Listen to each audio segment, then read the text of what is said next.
Heather Madsen had always been described as luminous, not only because of her pale blonde hair that caught the summer light like threads of spun glass, or the way her sea-blue eyes reflected more than they revealed, but because something inside her always seemed to glow, a quiet intensity, a restless yearning. At 18, with her high school diploma still fresh in her hands, she should have felt triumphant, proud, relieved. Instead, she felt consumed by a fire that had been smoldering for years and now threatened to devour her whole. Every night she lay in bed, staring at the white ceiling of her small room in Aalborg, and felt it begin. The fire. It started in her mouth, on her tongue, as though words of longing were forming, but never spoken. It slid down her throat, igniting her chest until her heart seemed to beat against her ribs with a fevered rhythm. Then it spread, lower, further, setting every nerve alive.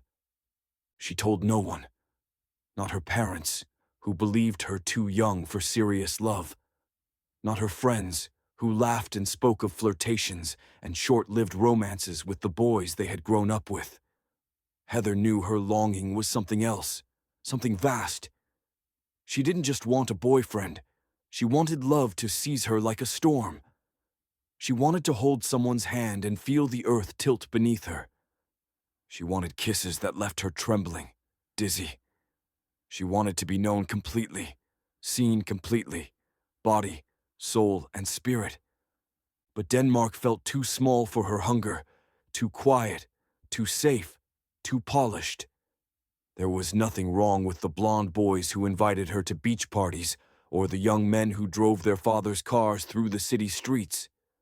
But when they kissed her, their lips felt tentative, their hands clumsy, as if they were still practicing for something real that had yet to come. Heather wanted more. She wanted life to explode. So one morning, in the hazy warmth of July, she made a decision. She would leave. She had saved enough from part-time jobs and her graduation gift money. She would travel, not to Paris or Rome, like so many of her friends dreamed of, but somewhere wild, somewhere that pulsed with heat and dust and danger. Somewhere she could burn and not be ashamed of the fire inside her. Africa. The word itself made her shiver. She didn't yet know which country, which city, which village.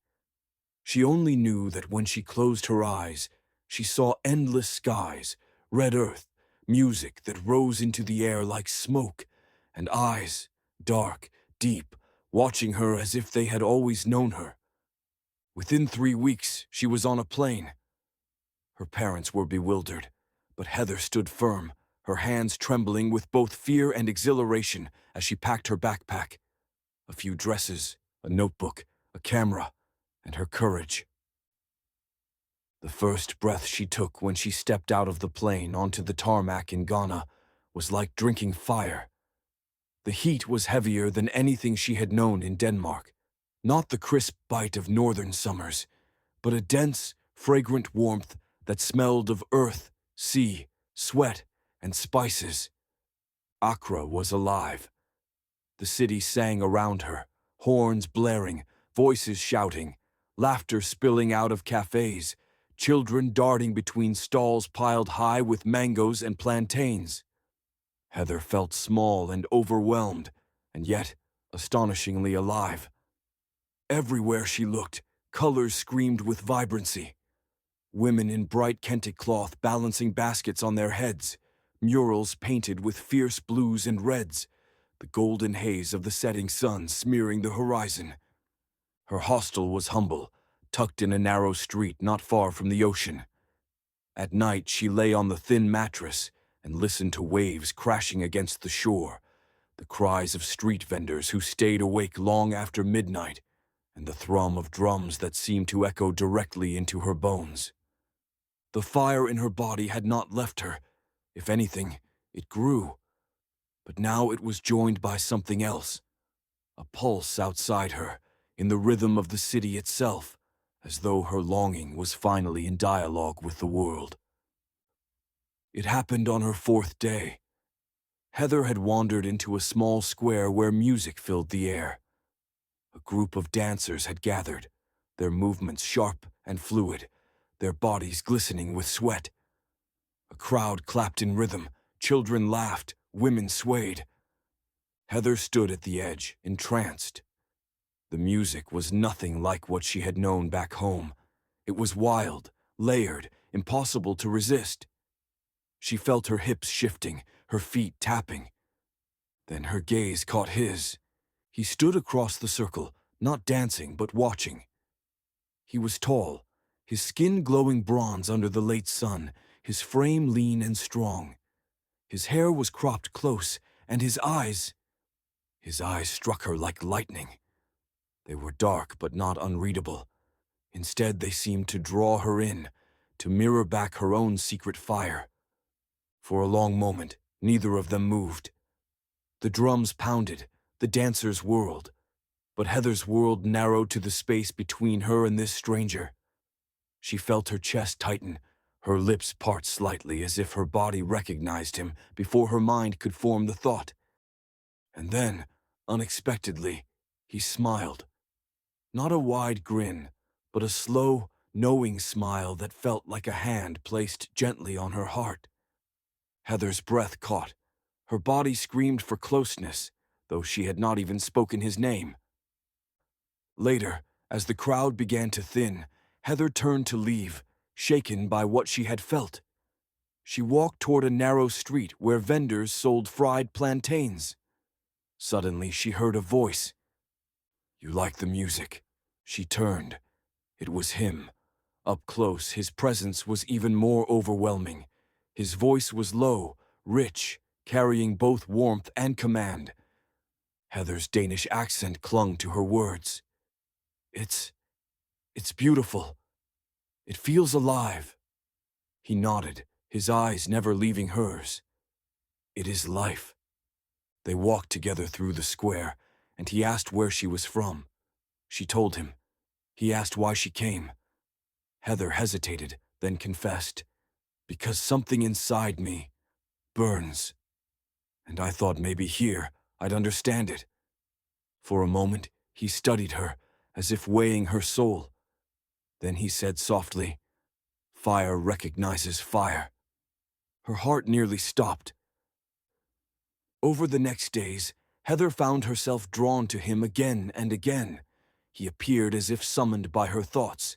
In the market, offering to help her bargain. By the ocean, where he showed her how to read the tide. At night, when music spilled into the streets, and he would stand beside her, close enough for her to feel the heat of his body. They spoke of many things, his family, her dreams, the difference between the cold north and the blazing south. But beneath every word was something unsaid, a tension that grew each time their eyes met and lingered. Heather began to notice the details, the curve of his lips when he laughed, the way his hands moved when he spoke, strong and graceful. She noticed how other women glanced at him, and jealousy curled in her stomach, sharp, irrational, undeniable. One night he asked, "Do you dance?" Heather laughed nervously. "Not like the women here. I'll look foolish.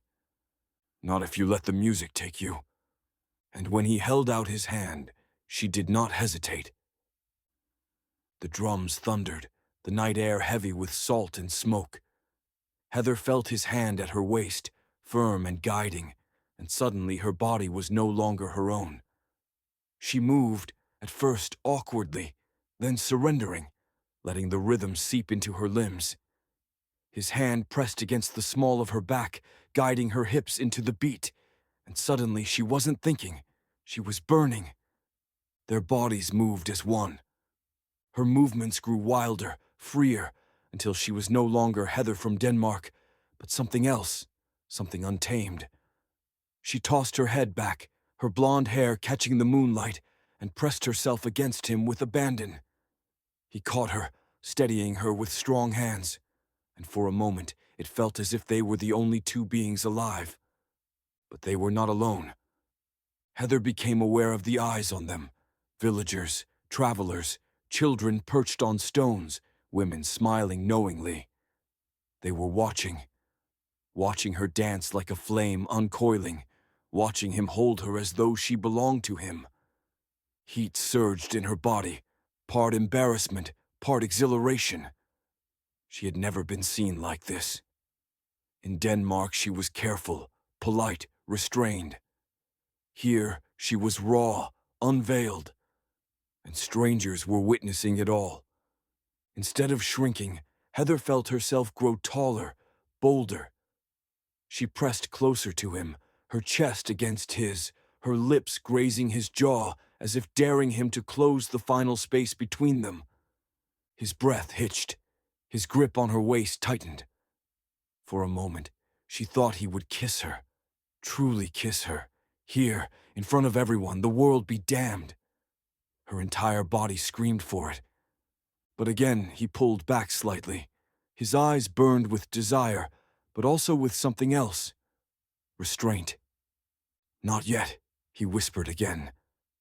Heather nearly cried with frustration. Not yet. Always. Not yet. The music slowed. His forehead touched hers, his breath warm against her lips. His hands framed her face, tender now, almost reverent. And finally, his mouth claimed hers. The kiss was not tentative. It was fire meeting fire, storm colliding with storm. Heather gasped into him, her body arching as if it had been waiting her whole life for this one collision. The crowd erupted, some cheering, some laughing, some clapping. But Heather barely heard them. Her lips clung to his, desperate, hungry. His hands slid into her hair, his chest pressed hard against hers. Each kiss deepened, lengthened, until she thought she might dissolve entirely into him. And yet the awareness of being watched did not fade. It heightened everything, the danger, the thrill, the shamelessness of it.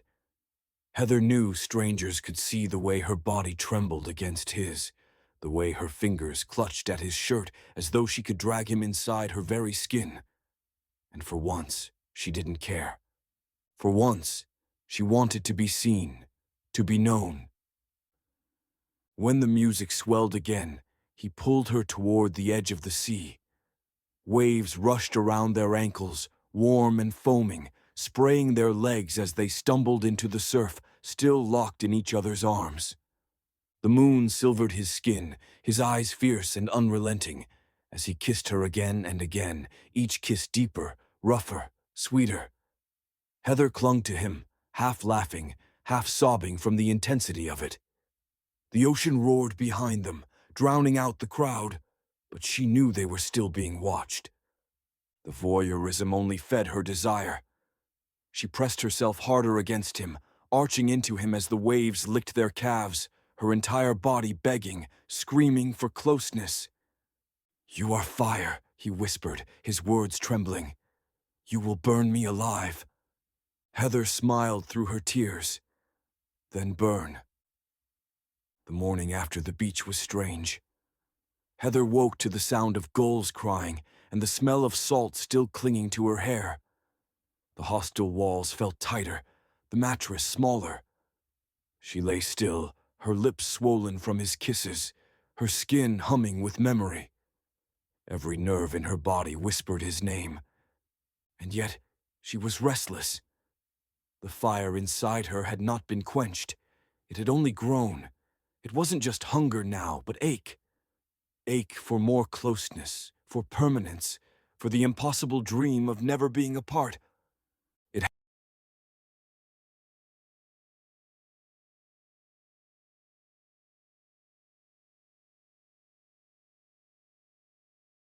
He was speaking with a young woman in a bright green dress, her hair wrapped high, her laughter like silver bells. He leaned against a stall, his body relaxed, his smile easy. A smile Heather had thought belonged only to her. The sight hit her like a blow. Heat flooded her chest, not the sweet fire of desire, but the bitter burn of jealousy. She stepped back into the shade, hidden by a wall, watching. The woman touched his arm as she laughed. He didn't flinch. He didn't step away. Heather's stomach twisted. When the woman finally left, he stood alone for a moment, his smile fading, his gaze drifting toward the ocean. Heather stepped out of the shadows then, her face pale. "You were watching," he said quietly, not accusing, not surprised. Her voice shook. "Who was she?" "A friend." "Do you kiss your friends like you kiss me?" The words came sharper than she intended. He flinched, then stepped closer. "Heather, you burn too fiercely. You see ghosts where there are none." Tears filled her eyes. "I don't know how not to. You've set me on fire, and fire consumes." For a long moment silence stretched. Then he whispered, "I'm afraid of you." Her breath caught. "Afraid?" "Yes, because when you look at me, I feel I could give you everything. And if I give you everything, there will be nothing left of me." Heather stepped forward, closing the space, her tears hot on her cheeks. "Then let's be nothing together." That evening, he came for her. His knock on the hostel door was soft, almost hesitant. Heather followed him wordlessly, through the winding streets lit by lanterns, down toward the beach. The drums were there again, but softer tonight, almost mournful. Fires flickered low. A few couples lingered, swaying gently. The sea stretched endless and black, the moon high and merciless. He led her to a secluded stretch of sand, not far from the others, but private enough that the shadows wrapped them in secrecy. He turned to her, his face unreadable in the half-light. "You want to burn, but fire leaves ashes. Do you understand?" She touched his chest, feeling the thunder of his heart. "Yes, and I want even the ashes." Something in him broke then. His restraint shattered. He pulled her into his arms and kissed her with a hunger that nearly knocked her to the ground. Heather clung to him, gasping, her body pressed against his so tightly she could feel every breath, every heartbeat.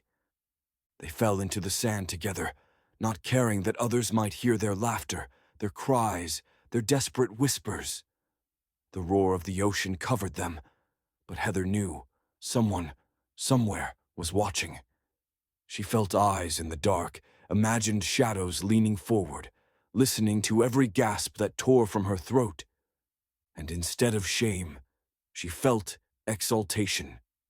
To be seen like this, to be witnessed in her most vulnerable, consuming desire. It was as though her soul itself had stepped naked into the fire. He held her, kissed her, whispered against her skin, "You are not of this world. You will destroy me." Heather's answer was a broken sob. "Then let me." Afterward, they lay tangled in the sand, the ocean washing close, stars spinning above them. Heather's body trembled with aftershocks of desire, but her heart was calm for the first time in years. His arms circled her, his breath steady against her hair. For a long time, neither spoke. The silence was not empty. It was full of everything they had not said, everything they had given each other without words. Finally, Heather whispered, "Was it real? Or will I wake tomorrow, and you'll be gone?" He turned to her, his eyes reflecting the moonlight. "It is real. Too real. That is why it terrifies me." Heather touched his cheek, her fingers gentle. "Then let us be terrified together."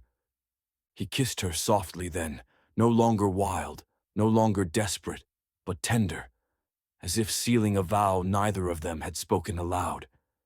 The fire inside Heather had not vanished. It never would. But it no longer felt like a burden, a torment. It felt like a flame shared, a light that would burn between them no matter what storms came. As the waves whispered against the shore, Heather closed her eyes and let herself believe. For one night, one eternal night, she was not a girl from Denmark lost in a foreign land. She was a woman loved and known completely, body and soul, by the man whose fire matched her own. And that, she knew, would never fade.